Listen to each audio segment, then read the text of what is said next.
Hello students, welcome to BSc best online class. तो आज मैं पढ़ाऊंगी आपको ओबेलिया। तो ओबेलिया के बारे में संपूर्ण जानकारी मैं इसी वीडियो में एक ही वीडियो में कंप्लीट कराऊंगी। इसके वर्गीकरण, संरचना, इसका जीवन चक्र, सब कुछ।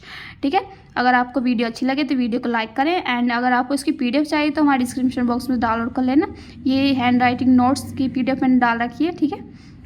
यह है बीएससी 5th सेमेस्टर जूलॉजी का पेपर फर्स्ट की यूनिट फर्स्ट। ठीक है। यूनिट फर्स्ट आज कंप्लीट हो जाएगी, जिसमें हमने पढ़ लिया प्रोटोजोआ संघ, पोरीफेरा संघ और ये सिलेंट्रेटा। सिलेंट्रेटा संघ का ये लास्ट वाला जंतु है। ठीक है, ओबेलिया। तो इसका वर्गीकरण देख लेते हैं पहले। फाइलम सिलेंट्रेटा, क्लास है इसकी हाइड्रोजोआ, ऑर्डर है हाइड्रोइडा। ठीक है, हाइड्रोइडा। तो फाइलम इसका सिलेंट्रेटा। आपको ये याद करना पड़ेगा क्योंकि ये तीनों ही मोस्ट इंपॉर्टेंट है। ठीक है, ये सबसे ज़्यादा पूछ जाते हैं कि ओबेलिया का फाइलम कौन सा है, सिलेंट्रेटा। क्लास है इसका हाइड्रोजोआ और ऑर्डर है हाइड्राइडा। ठीक है। तो इसमें देख लेते हैं ये पाया कहाँ जाता है। तो ये निवाही महासागरों में रहने वाला, पत्थरों, चट्टानों, लकड़ियों में चिपका हुआ तथा समुद्र के जल में लगभग 250 फीट की गहराई पर तक प्रचुरता से पाया जाता है। तो हमारा ओबेलिया है वो कैसा होता है, निवाही, यानी ये कॉलोनी बनाकर रहता है। निवाही का मतलब क्या होता है, कॉलोनी बनाने वाला। कॉलोनी बनाकर रहता है, किसमें, महासागरों में रहता है, और पत्थरों, लकड़ियों के चट्टानों में चिपका हुआ पाया जाता है समुद्र में जल में लगभग 250 फीट की गहराई में, यानी 250 फीट नीचे पाया जाता है। ठीक है। प्रचुरता मतलब ये बहुत अधिक संख्या में पाया जाता है। नेक्स्ट इसमें 36 तना होता है, जिनमें स्टोलन या हाइड्रोराइजा कहते हैं। जो हमारा ओबेलिया है उसका 36 तना होता है, उसे क्या कहते हैं, स्टोलन या फिर हाइड्रोराइजा कहते हैं। स्टोलन या हाइड्रोराइजा एक ही का नाम है।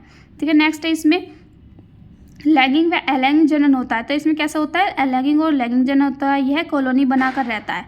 इसकी लैगिंग अवस्था क्या कहलाती है, हमारी मेड्यूसा। तो इसमें क्या होता है, लैगिंग जनन भी होता है और एलैगिंग जनन भी होता है, और ये क्या कॉलोनी बनाकर रहता है। मैंने बताया ऊपर, निवाही में, यानी कॉलोनी बनाकर रहता है। इसकी लैगिंग अवस्था क्या कहलाती है, मेड्यूसा। तो इसे याद कर लेना, ये इंपॉर्टेंट है, ये पूछा जाता है कि इसकी लैगिंग अवस्था क्या कहलाती है, हम कहेंगे मेड्यूसा। ठीक है। तो नेक्स्ट है इसमें अम्ब्रेला के समान। अम्ब्रेला के समान वह स्वतंत्र तैरता है। जो इसका मेड्यूसा है, मेड्यूसा किसकी है, लैंगिक अवस्था।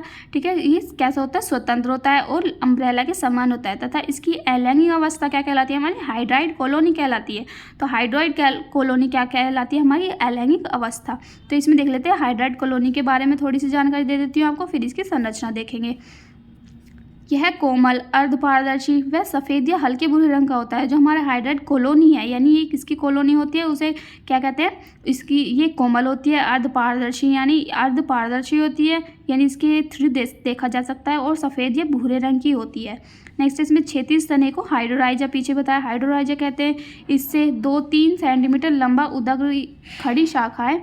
इसमें से क्या निकलती रहती है, जैसे हमने देखा, अभी मैं आपको चित्र दिखाऊंगी तो आपको अच्छे समझ आएगा। जैसे ये हाइड्राइडा है, तो इसमें से क्या निकल जाती है, ये ओबेलिया है। ठीक है। ओबेलिया में से क्या निकली जाती है, शाखाएं निकली जाती है। तो शाखाओं को हम क्या कहते हैं, हाइड्रोकोलाई कहते हैं। ठीक है। तो शाखा के दूरस्थ सिरे पर जीवक या जुओइड होता है। तो इसके जो दूरस्थ सिरा होता है, यहाँ पे क्या होता है, जुओइड पाया जाता है, जिसे हम पोलिप या हाइड्रेंथ कहते हैं। जिसके कक्ष में बेलनाकार जीवक ब्लास्टोस्टाइल होता है, जिसमें घंटी के आकार में मेड्यूसा कलिकाएं होते हैं। तो मैं चित्र बताऊंगी आपको, ये सारे पार्ट बताऊंगी, इसके पोलिप, घंटी की अवस्था यानी मेड्यूसा कलिकाएं, हाइड्रोकोलाई, सब के बारे में आपको अच्छे से समझाऊंगी, तो आपको अच्छे से समझ में आ जाएगा। इसकी संरचना देख लेते हैं। पहला पॉइंट है इसमें नलिकाओं की समस्त शाखाओं में एक नलिकाकार सजीव प्रदेश होता है, जिसे जीनोसार कहते हैं। तो हमारा जो ओबेलिया है उसमें क्या होती हैं, बहुत सारी शाखाएं होती हैं। ठीक है। एक नलिकाकार सजीव प्रदेश होता है, यानी सजीव होते हैं उसमें क्या कहते हैं, हम सीनोसार कहते हैं। जिसके चारों ओर क्यूटिकल का बना पेरिसार्क होता है। जैसे ये ओबेलिया जंतु है, इसमें इसे क्या कहेंगे हम, सेरिसार्क, और इसके जो चारों तरफ क्यूटिकल का आवरण होगा उसे कहेंगे हम पेरिसार्क। ठीक है। जो सीनोसार्क होता है वो त्रिस्तरीय होता है, यानी 3 स्तर होते हैं उसमें, एक्टोडर्म, मीसोडर्म और एक्टोडर्म, एंडोडर्म, मीसोडर्म और एक्टोडर्म। ठीक है। इसमें खोखली गुहा, आंत्र गैस्ट्रोवैस्कुलर गुहा कहते हैं। तो गैस्ट्रोवैस्कुलर का चित्र मैं आपको दिखाऊंगी। ठीक है। थर्ड है इसमें पेरिसार्क, हल्के भूरे या पीले रंग का रक्षात्मक आवरण होता है। तो मैंने बताया जो हमारा पेरिसार्क होता है वो क्या होता है, चारों तरफ होता है, इसलिए इसे क्या कहते हैं, ये रक्षात्मक आवरण है, और कैसे रंग का है, हल्के भूरे या पीले रंग का होता है। तो जीवक देख लेते हैं, यानी जूओइड, ऊपर एक वर्ड आया था जीवक, यानी जूओइड, इसे इंग्लिश में कहते हैं जूओइड। तो कॉलोनी के जीवों को, यानी जो हमारी कॉलोनी है ओबेलिया, उसे उसके जीवों को क्या कहते हैं, जूओइड यानी जीवक कहते हैं। ये त्रिलोबी होते हैं, यानी 3 प्रकार के होते हैं। फर्स्ट है इसमें पोलिप या हाइड्रेंट, तो ये सबसे ज़्यादा पूछा जाता है जो हमारे कि इसका क्वेश्चन आता है कि जीवक कितने प्रकार के होते हैं। आप बताओगे 3 प्रकार के होते हैं, तो वो पूछेगा कौन कौन से होते हैं। आप बताओगे फर्स्ट है पोलिप या हाइड्रेंट, ये पूरी कॉलोनी को पोषण प्रदान करते हैं। तो फर्स्ट इसमें पोलिप क्या हो गया या फिर इसका हाइड्रेंट, 2 नाम है इसके। यानी ये क्या करता है, कॉलोनी का पोषण करता है। तो पोषण के लिए क्या करेगा, प्रे कैप्चर, यानी ये प्रे का मतलब होता है जीवाणु, ठीक है, जीवाणु को पकड़ेगा और क्या होगा, ट्रांसफर करेगा इट टू गैस्ट्रोवैस्कुलर कैविटी। तो गैस्ट्रोवैस्कुलर में इसको भेजेगा, किसको, जीवाणु को, ठीक है। फिर क्या होगा, इसका डाइजेशन हो जाएगा प्रे का, यानी जीवाणु को डाइजेशन हो जाएगा, यानी पाचन हो जाएगा। सेकेंड इसमें ब्लास्टोस्टाइल। ब्लास्टोस्टाइल ये क्या होता है, जनन जीवक होता है, किसमें, जनन में सहायता करता है। ये एलैंगिक जनन द्वारा मेड्यूसा बनाता है। तो हमारा ब्लास्टोस्टाइल क्या बनाता है, एलैंगिक जनन द्वारा मेड्यूसा बनाता है। थर्ड है इसमें मेड्यूसी, ठीक है। तो फर्स्ट क्या बताया था मैंने, पोलिप, दूसरा ब्लास्टोस्टाइल, तीसरा है मेड्यूसी। ये किसके प्रकार हैं, जीवक के। तो ये लैंगिक जीवक है, तो ये वाला ब्लास्टोस्टाइल अलैंगिक था और ये मेड्यूसी क्या है, हमारा लैंगिक जीवक है। तो ये गोनाइड्स बनाता है, तो ये क्या बनाता है, गोनाइड्स बनाता है। तो आपसे पूछा जाएगा गोनाइड्स कौन बनाते हैं, तो आप बताओगे मेड्यूसी, ठीक है। तो अब पढ़ते हैं हाइड्रैट के 2 भाग कौन कौन से होते हैं, हाइड्रैंथ के, ठीक है। तो ये फिर मैं आपको इसका चित्र समझाऊंगी, ठीक है। तो पहले देख लेते हैं थोड़ा सा थ्योरी। तो हाइड्रैंथ के 2 भाग होते हैं, पहला होता है व्रंथ या हाइपोस्टोम, ठीक है। फर्स्ट है इसमें व्रंथ और दूसरा है हाइपोस्टोम।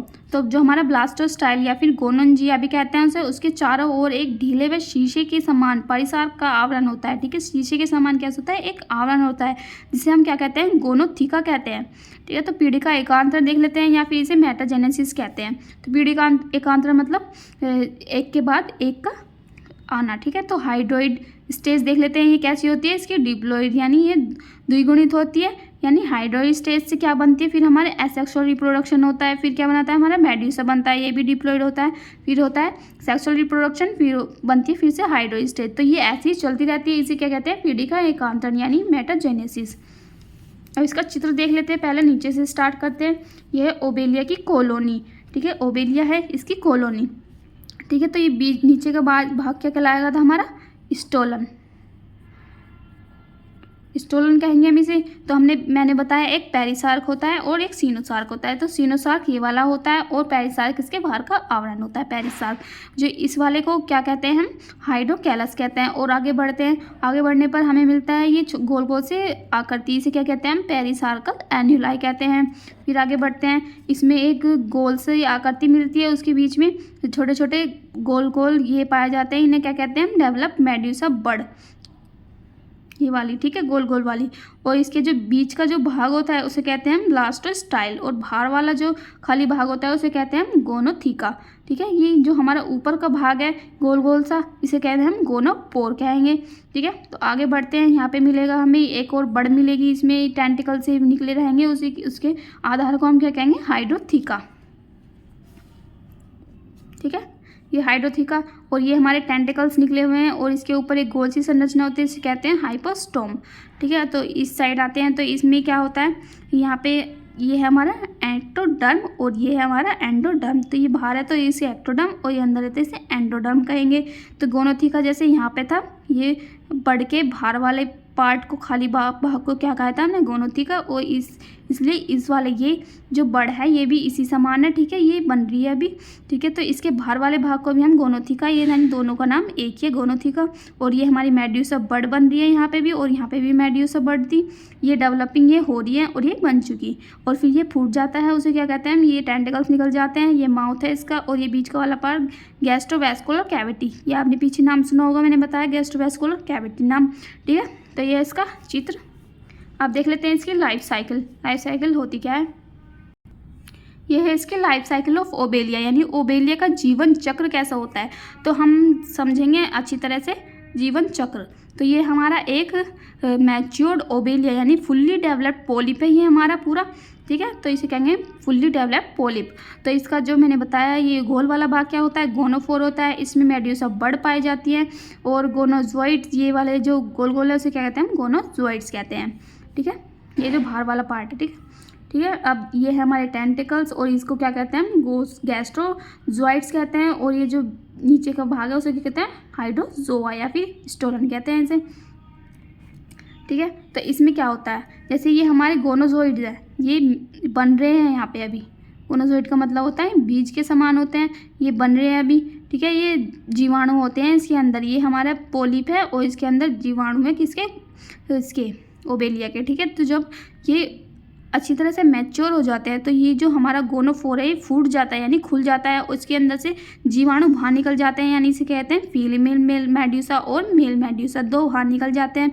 तो फीमेल मेड्यूसा और मेल मेड्यूसा, तो फीमेल में से क्या निकलता है, हमारा एग निकलता है, और मेल मेड्यू में से क्या निकलता है, हमारा स्पर्म निकलता है। तो जब ये मेल स्पर्म और फीमेल एग ये दोनों आपस में जुड़ जाते हैं और तो क्या बना लेते हैं, जाइगोट बना लेते हैं, यानी इनका निषेचन हो जाता है और क्या बना लेते हैं, जाइगोट बना लेते हैं। तो हमने पढ़ा है कि निषेचन में पहले जाइगोट बनता है, फिर मोरूला बनता है, फिर ब्लास्टूला, फिर गैस्टूला, ठीक है। तो यहाँ पे बना जाइगोट बना, जाइगोट के बाद क्या होगा, ये इनमें विदलन होगा यानी क्लीवेज होगा, यानी इसमें विखंडन होगा, फिर ये क्या हो जाएंगे, दो भागों में बढ़ जाएंगे, इसे क्या कहेंगे, दो सेल स्टेज। ये फिर से बढ़ जाएंगे तो ये बनाएंगे 4 सेल स्टेज, ठीक है। फिर 4 सेल स्टेज के बाद क्या बनाए, आपसे पूछा जाएगा कि इसमें कितने विभाजन होते हैं, यानी कितने इसमें सेल बनती हैं, तो आप बताएंगे 4, ठीक है। फिर इसमें फिर से विदलन हो जाता है, इसे क्या कहेंगे, फिर मारूला बनता है, इसमें मोरूला के बाद क्या बनता है, ब्लास्टूला में ये जो हमारे छोटे छोटे इसमें गेंद जैसी खोखली संरचनाएं पाई जाती हैं, ठीक है। ये गोल गोल सी ये एक जगह इकट्ठी हो जाती हैं एक साइड, और इसके जो खाली पार्ट होता है उसे क्या कहते हैं, ब्लास्टोसील कहते हैं, ठीक है, ब्लास्टोसील कहते हैं। फिर ये थोड़ा सा और विकसित हो जाता है, उसके चारों तरफ सिलिया पाए जाते हैं, और तो इसे क्या कहते हैं, प्लेनुलर लार्वा, ये लार्वा बन जाता है, ये फ्री यानी फ्रीली स्विमिंग करता रहता है जल में, ठीक है। तो उसके बाद क्या होता है, इसमें एक आधार बन जाता है, इसे कहते हैं सेटल डाउन, ये सेटल डाउन हो जाता है यानी आधार से चिपक जाता है, ठीक है। तो फिर क्या होता है, इसमें मेटामॉर्फोसिस यानी इसमें कायांतरण होगा, कायांतरण का मतलब है विकसित होगा, ये और ज़्यादा विकसित हो जाएगा और विकासशील अवस्था में पहुंच जाएगा। तो ये बढ़ बढ़ के क्या बना लेगा, एक फुल्ली डेवलप्ड पॉलिप बना लेगा, ठीक है। यही थी इसकी लाइफ साइकिल। अगर आपको अच्छी तरह से समझ में ना ही हो तो फिर से वीडियो रिवर्स करके देख लीजिएगा। अब कुछ नोट्स देख लेते हैं। अगर आपको इसका जीवन चक्र लिखना है तो आप ऐसे ही अपनी भाषा में लिख सकते हो कि पहले ये डेवलप होता है, फिर female male gametes sperm egg दोनों मिलकर जाइगोट बना लेते हैं, फिर 2 स्टेज सेल, फिर 4 सेल स्टेज, फिर मोरूला, फिर ब्लास्टूला, फिर गैस्टूला, फिर स्प्लेनुलर लार्वा, फिर सेटल डाउन हो जाता है, फिर मेटामॉर्फोसिस के द्वारा भी विकसित हो जाता है, ठीक है। आपको इसका जीवन चक्र अपनी भाषा में लिख सकते हो, आपको पूरे नंबर मिलेंगे, पर आपको एक शर्त है, आपको चित्र अच्छी तरह से बनाना होगा, ठीक है, इसके नाम अच्छी तरह से लिखने होंगे। इसका नोट देख लेते हैं, इसमें थोड़े से पॉइंट है। तो जो हमारा गोनाइड्स का निर्माण होता है वो किसमें होता है, एक्टोडर्म में होता है, इनमें इंटेस्टिशियल कोशिकाओं में गैमेट्स बनते हैं, ठीक है। नेक्स्ट इसमें मेड्यूसा मांसाहारी होता है, जो हमारा मेड्यूसा होता है वो कैसा होता है, मांसाहारी होता है। ये जो हमारे ये वाले थे, ये फीमेल मेड्यूसा मेल मेड्यूसा, ये कैसे होते हैं, मांसाहारी, यानी ये कार्निवोरस होते हैं। नेक्स्ट इसमें ओबेलिया में स्टेटोसिस्ट पाए जाते हैं, तो ओबेलिया में क्या पाई जाती है, स्टेटोसिस्ट पाई जाती है, जिसका कार्य क्या होता है, संतुलन बनाना। तो संतुलन कार्य कौन करता है, स्टेटोसिस्ट। नेक्स्ट इसमें संवेदी कोशिका क्या होती है, लिंथोसाइड होती है, संवेदी कोशिका है लिंथोसाइड, ठीक है। तो यही था आपका ओबेलिया पूरा, ठीक है। अगर आपको वीडियो अच्छी लगी तो वीडियो को लाइक करें, शेयर करें। इसकी PDF आप डिस्क्रिप्शन बॉक्स में डाउनलोड कर सकते हैं। Thank you so much.